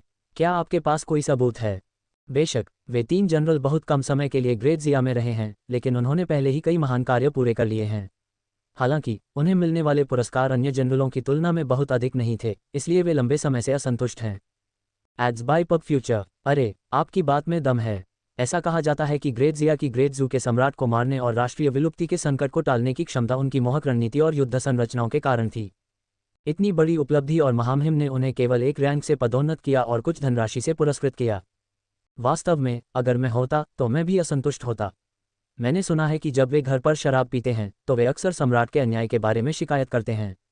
कभी कभी जब जनरल रेंगोंग नशे में होता है तो वह मूर्ख सम्राट भी कह देता है। शश, अपनी आवाज़ कम रखो। ये मामले शुरू में एक छोटे से दायरे में ही फैले थे, लेकिन कुछ षड्यंत्रकारियों के उकसावे पर ये तेजी से पूरे शहर में फैल गए। ऐसा लग रहा था कि गपशप में शामिल न होना अब फैशन से बाहर हो गया है। स्वाभाविक रूप से तीनों जनरलों ने ये अफवाहें और बदनामी सुनी। जनरल रेंगोंग इतना क्रोधित था कि वह चिल्लाया, बदनाम। बकवास, महामहिम ने हमें इतना कुछ दिया है, हम उनसे असंतुष्ट कैसे हो सकते हैं? अगर हम असंतुष्ट भी होते तो भी हम ये बात खुलकर नहीं कहते। क्या यह मूर्खता नहीं थी? जनरल डिगोन का चेहरा काला पड़ गया। कोई हमारे खिलाफ षड्यंत्र रच रहा है, अफवाहें फैला रहा है और हमारी प्रतिष्ठा को धूमिल कर रहा है। कितना घिनौना काम है। बड़े भाई, अब हमें क्या करना चाहिए? पता लगाना चाहिए कि इसके पीछे कौन है। सबसे परिपक्व और स्थिर जनरल तियानगोंग भी नाखुश दिखे। हमें पता लगाना चाहिए कि इसके पीछे कौन है। लेकिन सबसे जरूरी बात यह है कि महल में जाकर महामहिम को सारी बातें समझाई जाएं। कहीं ऐसा न हो कि हम खलनायकों की साजिशों का शिकार हो जाएं। बड़े भाई, आपने सही बात कही। चलो अब शाही महल चलें।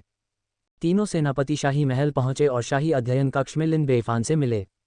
लिन बेईफान ने उनकी ओर देखा और मुस्कुराया। क्या आप बाहर की अफवाहों के कारण आए हैं? Ads bye pub future. तीनों सेनापतियों को आश्चर्य हुआ और वे सिर झुकाकर बोले, सचमुच महाराज। लिन बेईफान ने हाथ हिलाया। तो फिर चर्चा करने के लिए कुछ नहीं है। मुझे आप तीनों जनरलों पर भरोसा है। कोई हमारे खिलाफ साजिश रच रहा है और हमारे बीच दरार डालने की कोशिश कर रहा है, इसलिए इसे दिल पर मत लीजिए। जनरलों को अपने दिलों में एक गर्मजोशी भरा भरोसा महसूस हुआ, एक ऐसी भावना जो सचमुच अच्छी थी। केवल ऐसा प्रबुद्ध शासक ही अनुसरण योग्य था। लिन बेईफान ने फिर से हाथ हिलाया। अगर कुछ और नहीं है तो आप तीनों जनरल चले जाए। साथ ही जो अफवाहें फैला रहे हैं वे वाकई दुर्भावनापूर्ण हैं। उन्हें लागू न करने से आम लोगों को संतुष्टि नहीं मिलेगी। मैं यह मामला आप पर छोड़ता हूं। असली अपराधी को पकड़िए। धन्यवाद महाराज, तीनों जनरलों ने एक स्वर में कहा। शाही महल से निकलने के बाद उन्होंने तुरंत राजधानी शहर के गवर्नर से संपर्क किया और अफवाह फैलाने वालों को पकड़ने के लिए सेना इकट्ठी की। उसी रहस्यमय प्रांगण और उसी भूमिगत कक्ष में महान जिन साम्राज्य के छाया प्रभाग के उपनेता ने बाहरी दुनिया से आए संदेशों को देखा, बहुत निराश महसूस कर रहे थे। कोई प्रतिक्रिया नहीं हुई। ऐसा लगता है कि महान जिया सम्राट वास्तव में उन तीन जनरलों पर भरोसा करता है। हाँ उपनेता, एक अधीनस्थ ने बताया। हमारी छाया डिवीजन की जानकारी के अनुसार जनता की राय जानने के बाद तीन जनरलों ने तुरंत महान जिया सम्राट को मामले की रिपोर्ट करने के लिए महल में गए। महान जिया सम्राट को पहले से ही इसके बारे में पता था और उन्होंने इससे निपटा नहीं। इसके बजाय उन्होंने तीन जनरलों को इसे संभालने का काम सौंपा। वास्तव में शासक और मंत्रियों की एकता। ऐसा लगता है कि हमें और अधिक कठोर होने की आवश्यकता है। छाया विभाग के उपनेता ने कहा, अफवाहें फैलाना जारी रखो। हाँ उपनेता। तारांकन तारांकन तारांकन फेल्स द्वारा प्रायोजित अध्याय 115/254 हम वर्तमान में भर्ती कर रहे हैं। CNKR JP अनुवादकों मितलिस का स्वागत है। Discord server URL ads bye pub future. संपर्क टॉस साइट मैप दान करें। मेनू दिखाओ। उपन्यास ऑनलाइन पूरा पढ़ें। उपन्यास बिन। उपन्यास जब से मैंने अपना क्षेत्र दान करना शुरू किया, मैं युगों युगों में महान सम्राट बन गया। अध्याय 189.2। गुना प्रिय पाठकों, अधिक अध्यायों के अनुवाद में हमारी टीम की सहायता के लिए यहाँ दान करें। URL। जब से मैंने अपना क्षेत्र दान करना शुरू किया, मैं युगों युगों में महान सम्राट बन गया। C 189.2 ads bye pub future. अध्याय 189.2।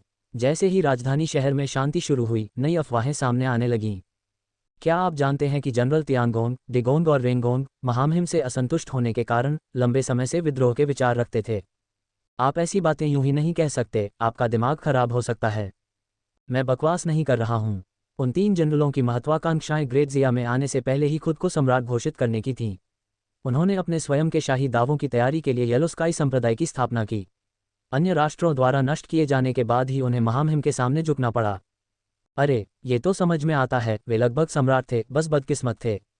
मैंने जनरल के घर पर काम करने वाले अपने छोटे साले से सुना कि उसने एक बार तीनों जनरलों को गुप्त रूप से पीले वस्त्र धारण करते हुए शाही वस्त्र पहनने का नाटक करते हुए देखा था। उन्होंने तो पीले वस्त्र भी पहन रखे हैं। कितनी दुस्साहस। मैंने सुना है कि उन्होंने शाही मुहर भी तैयार कर ली है। एक बार फिर अफवाहें तेजी से फैल गईं। अपमानजनक। जनरल रेंगोंग ने मेज पटक दी और गुस्से में खड़े हो गए। पहले तो उन्होंने अफवाह फैलाई कि हम महामहिम से असंतुष्ट हैं, अब वे सीधे कह रहे हैं कि हम विद्रोह करना चाहते हैं। अगर हमारे पास ऐसे इरादे भी थे तो क्या हमारे पास वह क्षमता है? वे चीज़ों के बारे में गहराई से नहीं सोचते। बिल्कुल, वे आम लोग अपने दिमाग का इस्तेमाल नहीं करते। कोई ऐसी झूठी अफवाह पर कैसे यकीन कर सकता है? जनरल डिगोंग ने धार्मिक आक्रोश से भरकर सहमति जताई। जनरल रेंगोंग ने गुस्से में अपने दांत भींचे। कौन हमें मौत के मुंह में धकेलने की कोशिश कर रहा है? अगर मैं उन्हें पकड़ लूंगा तो वे अच्छी मौत नहीं मरेंगे। जनरल तियानगोंग ने आह भरते हुए कहा, लोगों को पकड़ना तो छोटी बात है, चलो पहले महल में चलें और सम्राट से मिलें। वे तीनों एक बार फिर महल में दाखिल हुए। उन्हें देखकर लिन बेईफान मुस्कुराए और कहा, आप इसलिए आए हैं क्योंकि बाहर अफवाहें चल रही हैं कि आप विद्रोह की योजना बना रहे हैं। तीनों सेनापति तुरंत घबराकर घुटनों के बल बैठ गए। महाराज, इसमें कोई सच्चाई नहीं है, ये सब बकवास फैलाई जा रही है। एड्स बाय पब फ्यूचर, हम आपके प्रति पूरी तरह से वफादार हैं। हम इस तरह की हरकतें कैसे कर सकते हैं? यह कोई ऐसा व्यक्ति होगा जो हमें फंसाने की कोशिश कर रहा है। कृपया महामहिम उनकी चालों को समझें। यदि महाराज को हमारी बात पर विश्वास न हो तो आप हमारे घरों की तलाशी लेने के लिए किसी को भेज सकते हैं। लिन बेईफान ने हाथ हिलाया। घबराने की कोई ज़रूरत नहीं है और ऐसी परेशानी की कोई ज़रूरत नहीं है। मेरा मानना है कि आप तीनों निर्दोष हैं, इसलिए अगर कुछ और न हो तो आप वापस आ सकते हैं। भविष्य में ऐसे बेबुनियाद मामलों को खुद ही संभालें, मुझे इसमें शामिल करने की कोई ज़रूरत नहीं है। धन्यवाद महाराज। तीनों सेनापति राहत की सांस लेते हुए चले गए। अच्छा हुआ कि बादशाह को हम पर भरोसा है, वरना 100 मुंह भी हमारा नाम साफ नहीं कर पाते। सम्राट ने हम पर इतना भरोसा दिखाया है, हमें उसे निराश नहीं करना चाहिए। इसलिए सबसे जरूरी काम यह है कि इसके पीछे के व्यक्ति को ढूंढा जाए और मामले को सुलझाया जाए। तीनों जनरलों के प्रयासों से कई लोग पकड़े गए और धीरे धीरे जनमत शांत हो गया। वापस उसी आंगन में, उसी गुप्त कमरे में, छाया विभाग का उपनेता बहुत निराश था। आखिर कोई असर क्यों नहीं हुआ? उनके विद्रोह की अफवाहों के बावजूद उस कुत्ते सम्राट ने अभी भी कोई प्रतिक्रिया नहीं दिखाई। मैं यह मानने से इनकार करता हूं कि हम उनके बीच दरार पैदा नहीं कर सकते। उपनेता, हम उच्च अधिकारियों से शुरुआत कर सकते हैं। किसी ने जोर से कहा। कुत्ता सम्राट सड़क पर होने वाली गपशप को महज अफवाह मानता है और उन पर विश्वास नहीं करता। लेकिन अगर ये शब्द दरबारियों के हों तो निश्चित रूप से वह उन पर विश्वास करेगा, है न? ये बात तो सही है, आगे बोलो। उपनेता ने सिर हिलाया। मेरे पास एक सुझाव है। हम ग्रेटजिया राजवंश के अधिकारियों को रिश्वत देकर हमारे लिए बोल सकते हैं। ग्रेटजिया दरबार के ज्यादातर अधिकारी भ्रष्ट और विश्वासघाती हैं, वे निश्चित रूप से प्रलोभन का विरोध नहीं कर सकते जब तक हम एक निश्चित कीमत चुकाते हैं। उपनेता ने ताली बजाए। अच्छा, ये बहुत बढ़िया विचार है। इस बीच लिन बेईफान शाही अध्ययन कक्ष में कुछ कागजात लिख रहा था और फिर उन्हें लिफाफे में बंद कर रहा था। यह मामला बहुत महत्वपूर्ण है। मुझे यूनुच लियू को परेशान करना होगा ताकि वे यात्रा करें और उन्हें बताएं कि यह मामला लीक नहीं होना चाहिए, पढ़ने के बाद जल जाना चाहिए। हाँ महाराज। खोजे लियू ने लिफाफा लिया और तुरंत हेशिन, लीलिनफू और अन्य लोगों के घरों की ओर दौड़े। Ads bye pub future. लिफाफे की सामग्री पढ़ने के बाद ये उच्च पदस्थ अधिकारी हैरान रह गए और उन्होंने तुरंत पत्र को जला दिया।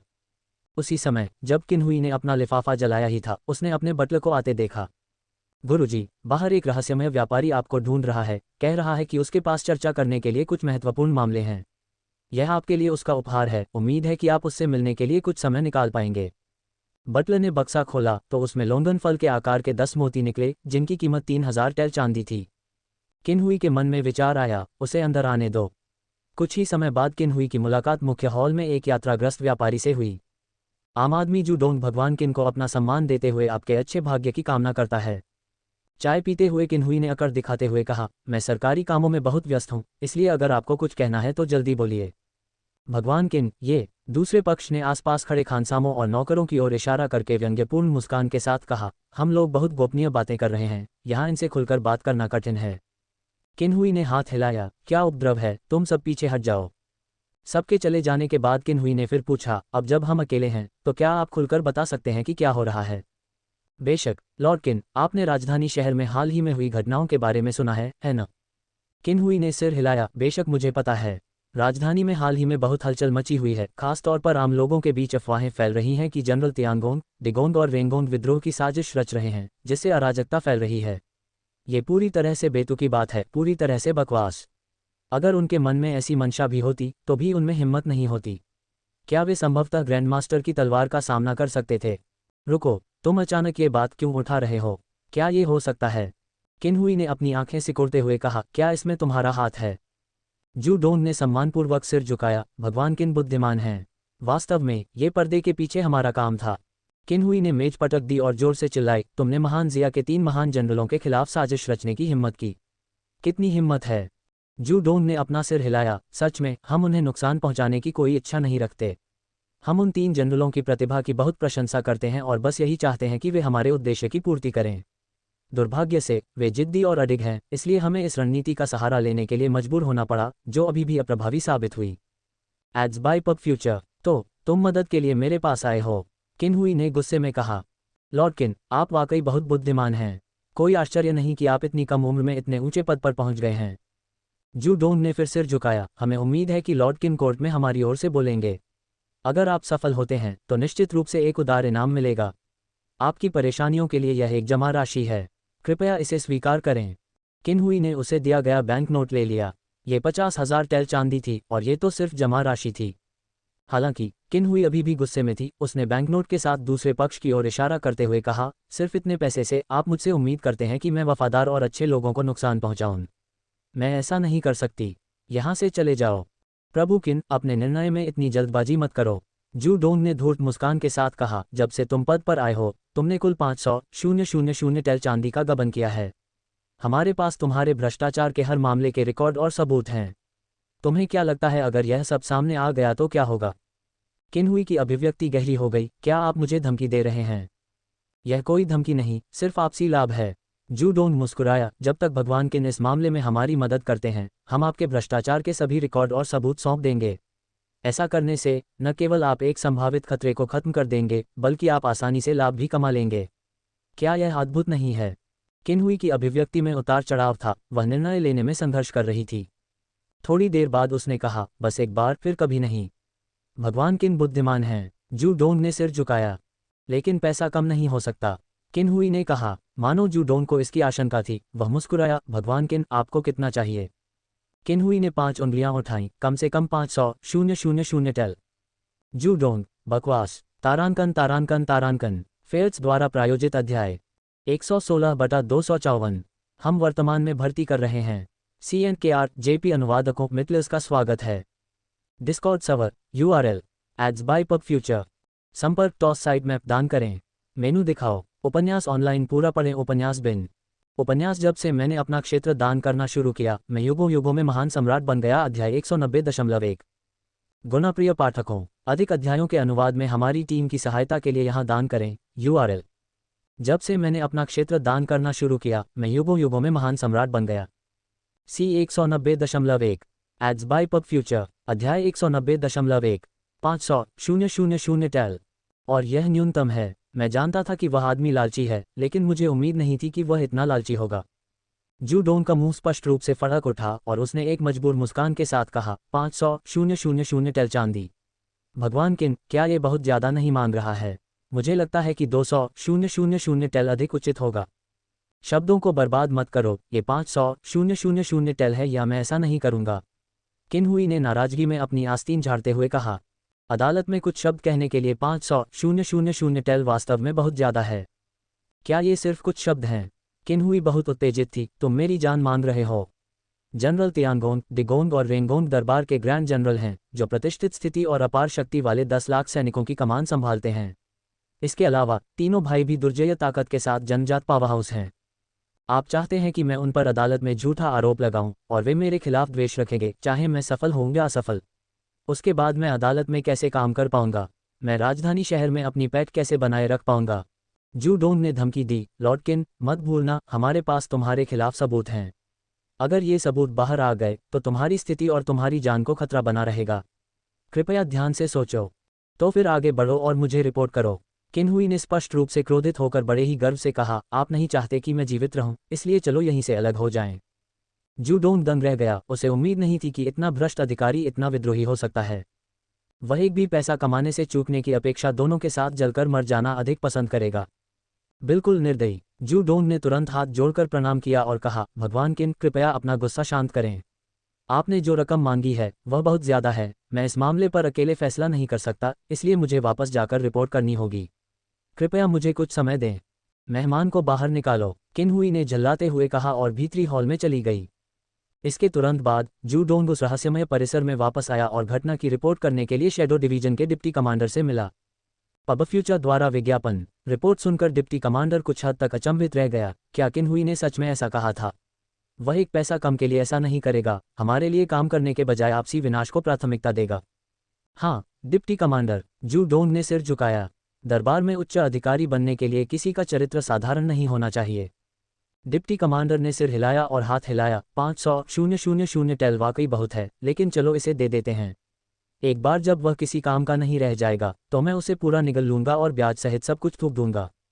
हाँ, डिप्टी कमांडर, जू डोंग ने जवाब दिया। कुछ ही समय बाद शू डोंग 200,000 टेल के बैंक नोट लेकर फिर से किन्हुई के पास आया। भगवान किन, यहाँ 200,000 टेल जमा हैं। कृपया इसे मुस्कुराहट के साथ स्वीकार करें।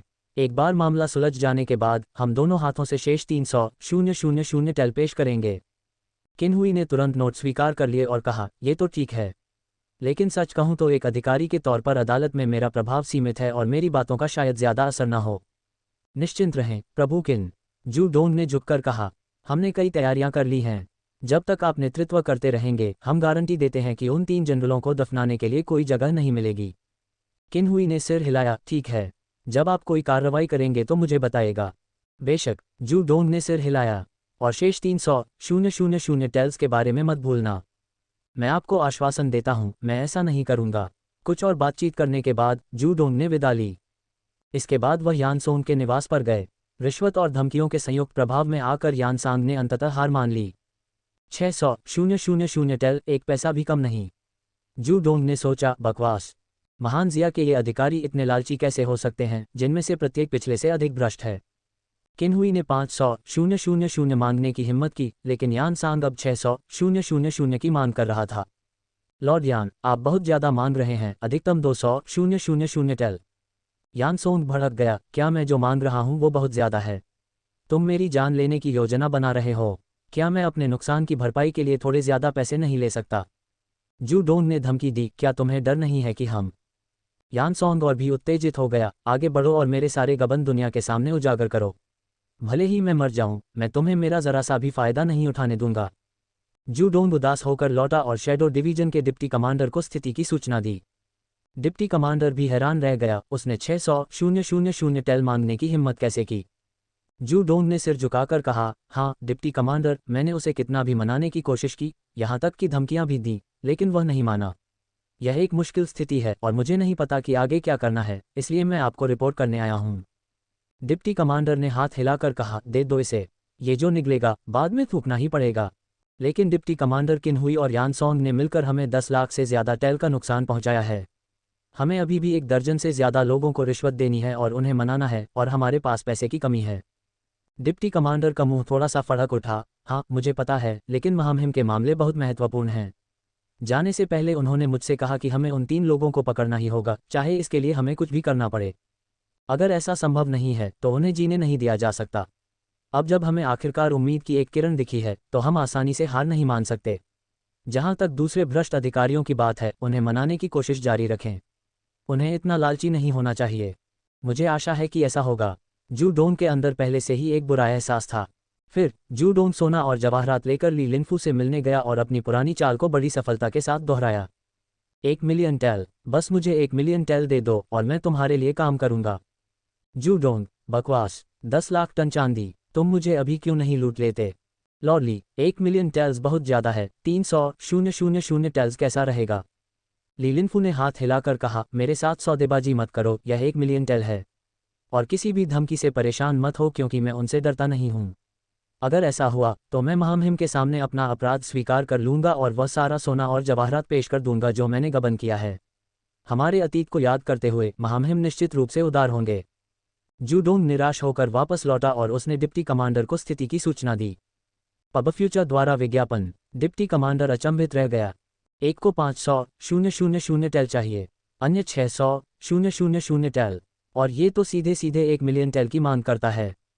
डिप्टी कमांडर बहुत गुस्से में था। जू डोंग, ये ली लिनफू बहुत लालची है, क्या हमें कोई और ढूंढना चाहिए? जू डोंग ने व्यंग्यात्मक मुस्कान दी, डिप्टी कमांडर, उसे बदलना आसान नहीं है।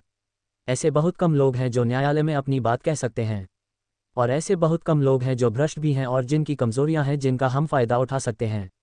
अगर हम हर उस व्यक्ति को एकजुट नहीं करते जिसका हम उपयोग कर सकते हैं, तो हम असफल हो जाएंगे और भी ज्यादा खो देंगे। आपने बहुत अच्छी बात कही है, तो उसे 10 लाख दे दीजिए, डिप्टी कमांडर ने अनिच्छा से कहा। लेकिन कमांडर, हमारे पास सिर्फ 2 मिलियन टेल से ज्यादा चांदी है। अगर हम 1 और मिलियन दे दें तो हमारे पास लगभग कुछ भी नहीं बचेगा। हमें क्या करना चाहिए? चिंता मत करो, मैं तुरंत महामहिम को पत्र लिखूंगा। हमारे ईमानदार प्रयासों को देखते हुए महामहिम निश्चित रूप से उदारता से हमारा समर्थन करेंगे। अब दूसरों की पैरवी करना जारी रखें और अधिक समर्थन प्राप्त करने का प्रयास करें। हाँ डिप्टी कमांडर। इसके बाद जू डोंग काओ काओ से मिलने गया। काओ काओ ज्यादा विनम्र था और उससे बात करना आसान था। वे 3 जनरल जिद्दी हैं और समय के साथ उनकी अवज्ञा बढ़ती जा रही है। उन्हें वाकई सबक सिखाने की जरूरत है। बस मुझे 1.5 मिलियन टेल चांदी दे दो और मैं तुम्हारी मदद करूंगा। जूडोंग, बकवास। आप काओ अमन, TLN, काओ काओ को संदर्भित करने के लिए प्रयुक्त अपमानजनक शब्द जिसका अर्थ है चालाकी या छल। न केवल आपका चेहरा काला है बल्कि आपका दिल भी काला है। 1.5 मिलियन टेल चांदी, क्या आप इसे भी जोर से मांगने की हिम्मत रखते हैं? जूडोंग ने धमकी दी, प्रभु काओ, यह मत भूलो कि हमारे पास आपके बारे में कुछ है। काओ काओ ने धमकी देते हुए कहा, शूडोंग, मेरी स्थिति को मत भूलना। मैं युद्ध का उपमंत्री हूँ, सभी सैन्य मामलों का प्रभारी हूँ और मुझे उन जनरलों की निगरानी करने का अधिकार है। मैं जो कहता हूँ उसका किसी और से ज्यादा महत्व है। मेरे पास आने से पहले तुम गुप्त रूप से अन्य अधिकारियों से मिले होंगे, है न? अगर तुम मुझे पैसे नहीं दोगे तो मैं खुलेआम अदालत में तुम्हारा विरोध करूंगा और फिर देखूंगा कि तुम कैसे सफल होते हो। भाड़ में जाओ। जूडोंग गुस्से से कांप उठा। तारांकन तारांकन तारांकन। फेल्स द्वारा प्रायोजित अध्याय 117/254। हम वर्तमान में भर्ती कर रहे हैं। CNKR JP अनुवादकों मित्लर्स का स्वागत है। डिस्कॉर्ड सर्वर URL पबफ्यूचर द्वारा विज्ञापन। संपर्क टॉस साइट मैप दान करें। मेनू दिखाओ। उपन्यास ऑनलाइन पूरा पढ़ें। उपन्यास बिन। उपन्यास जब से मैंने अपना क्षेत्र दान करना शुरू किया मैं युगों युगों में महान सम्राट बन गया। अध्याय 190.2। गुणप्रिय पाठकों, अधिक अध्यायों के अनुवाद में हमारी टीम की सहायता के लिए यहाँ दान करें। URL। जब से मैंने अपना क्षेत्र दान करना शुरू किया मैं युगों युगों में महान सम्राट बन गया। C 190.2 ads bye pub future. अध्याय 190.2। वह बहुत निराश होकर लौटा और शैडो डिवीजन के डिप्टी कमांडर को स्थिति की सूचना दी। रिपोर्ट सुनकर डिप्टी कमांडर भी गुस्से से कांप उठा। 1.5 मिलियन टेल, वह सीधे तौर पर स्थिति का फायदा उठा रहा है। यह अपमानजनक है। चलो इस व्यक्ति को अभी के लिए छोड़ दें और किसी और के साथ कोई दूसरा रास्ता खोजें। जूडोंग चिंतित हो गया, कमांडर, हम उसे अनदेखा नहीं कर सकते। वह युद्ध मंत्रालय का प्रभारी है और सेना की निगरानी करने का अधिकार उसके पास है। अगर वह नर्म नहीं पड़ा तो हमारी सारी योजनाएं विफल हो जाएंगी। उपकमांडर क्रोधित हो गया, क्या हमें खुद को यूं ही मर जाने देना चाहिए? जूडोंग ने कड़वाहट से सिर हिलाया। डिप्टी कमांडर ने एक पल सोचा, फिर अधीरता से हाथ हिलाया, छोड़ो, अभी उसे फायदा उठाने दो। बाद में मामला सुलझने के बाद मैं खुद उसका ख्याल रख लूंगा। कमांडर बुद्धिमान है। जूडोंग ने दोनों हाथ जोड़कर प्रणाम किया। ठीक है, अगला कौन है? अगले मंत्री राजस्व मंत्री हैं और साथ ही निर्माण मंत्री हेशिन। डिप्टी कमांडर ने पलकें झपकाईं, वह कैसा है? बाकी सभी को मिलाकर भी सबसे ज्यादा भ्रष्ट। उपकमांडर। एक दिन बाद जूडोंग गंभीर भाव के साथ लौटा। कमांडर, दूसरा पक्ष 2 मिलियन टेल चांदी की मांग कर रहा है, एक पैसा भी कम नहीं। आप क्या सोचते हैं? Ads bye pub future. Deputy commander गुस्से से भड़क गया, ये दुस्साहस है, यह अपमानजनक है। वे सभी भ्रष्ट अधिकारी हैं, जिनमें से प्रत्येक दूसरे से अधिक भ्रष्ट है, वे सभी मौत के लायक हैं। वह मूर्ख सम्राट उन्हें क्यों नहीं मार डालता? उन्हें रखने का क्या मतलब है? इससे पहले ग्रेटजिया में इतने सारे भ्रष्ट अधिकारियों और इतना भ्रष्टाचार देखकर वह उत्साहित हो गया था। भ्रष्ट अधिकारियों के कारण उसे अवसर मिले। जितने अधिक भ्रष्ट अधिकारी थे उसके पास उतने ही अधिक अवसर थे। लेकिन अब वह सिर्फ उन लोगों के समूह को मारना चाहता है जो देश के लिए एक आपदा और लोगों के लिए अभिशाप हैं। वह उनकी खाल उधेड़ना चाहता था, उनके टुकड़े करना चाहता था और उन्हें धीरे धीरे काटना चाहता था। उन्हें दुनिया की सभी कठोर सजाएं सहन करने दी जाएं, अन्यथा वह अपने हृदय में क्रोध को शांत नहीं कर सकता था। कमांडर, हमें पैसे देने चाहिए या नहीं? जूडोंग ने धीरे से पूछा। डिप्टी कमांडर ने गुस्से में कहा, उसे पैसे दो, जो चाहिए वो दो। ये सब खत्म होने के बाद मैं खुद उससे निपट लूंगा। उसे पैसे कमाने दो, लेकिन उसका आनंद लेने के लिए मत जीना। हाँ कमांडर। फिर उन्होंने अदालत के कुछ छोटे अधिकारियों को रिश्वत देने के लिए धन का इस्तेमाल किया। उनका पद इतना ऊंचा नहीं था, इसलिए उन्होंने ज्यादा मांगने की हिम्मत नहीं की। लेकिन जब इसे जोड़ा गया तो यह अभी भी 2 मिलियन टेल चांदी से अधिक था। पिछली राशि को शामिल करते हुए ये पहले से ही 7 मिलियन टेल चांदी से अधिक थी। एक साधारण महान साम्राज्य की वार्षिक राष्ट्रीय राजकोषीय आय भी लगभग 7 मिलियन टेल चांदी थी। यद्यपि वे एक स्थापित साम्राज्य थे और उनकी वित्तीय स्थिति मजबूत थी, फिर भी यह उनके लिए संभालने के लिए बहुत बड़ी बात थी। इस समय उपकमांडर वास्तव में ग्रेटजिया को उसकी आंतरिक समस्याओं से मुक्त करना चाहता था और परजीवियों के इस समूह को नष्ट करना चाहता था। उनके लिए एकमात्र सांत्वना ये थी कि इतनी भारी कीमत चुकाने के बाद उन्होंने अंततः अदालत के आधे से अधिक अधिकारियों को रिश्वत दे दी थी। जब तक वे एक साथ काम करते रहेंगे, यहाँ तक कि 3 जनरल तियानगोंग, डिगोंग और वेंगोंग, जिन पर महान जिया सम्राट अत्यधिक विश्वास करते थे, संभवतः अपने पदों को बनाए रखने में सक्षम नहीं होंगे। भले ही उनकी जान न गई हो, लेकिन उनके पदों से उनका छिन जाना अपरिहार्य था। इसके अलावा सम्राट और उसकी प्रजा के बीच विश्वास अब पहले जैसा मजबूत नहीं रहेगा। यह उनका अवसर था। जब सब कुछ तैयार हो गया तो जूडोंग एक बार फिर किन्हुई के पास पहुंचा। मंत्री किन, सब कुछ तैयार है, आप अब कार्रवाई कर सकते हैं। ठीक है, इस बूढ़े आदमी से अच्छी खबर की प्रतीक्षा करें, मैं निश्चित रूप से आपको निराश नहीं करूंगा। दूसरे दिन लिन बेईफान शायद ही कभी सुबह की अदालत में उपस्थित हुए। अदालत के सत्र में किन्हुई ने 200,000 टैल का बैंक नोट पेश किया और जोर से रिपोर्ट की, महाराज को रिपोर्ट करें, कलह बोने की योजना सफल रही है। उन्होंने योजना की सफलता के बाद आपके विनम्र सेवक को 500,000 टैल देने का वादा किया था। ये 200,000 टैल जमा है जो उन्होंने सद्भावना के संकेत के रूप में दिया था, कृपया इसकी जांच करें, महाराज।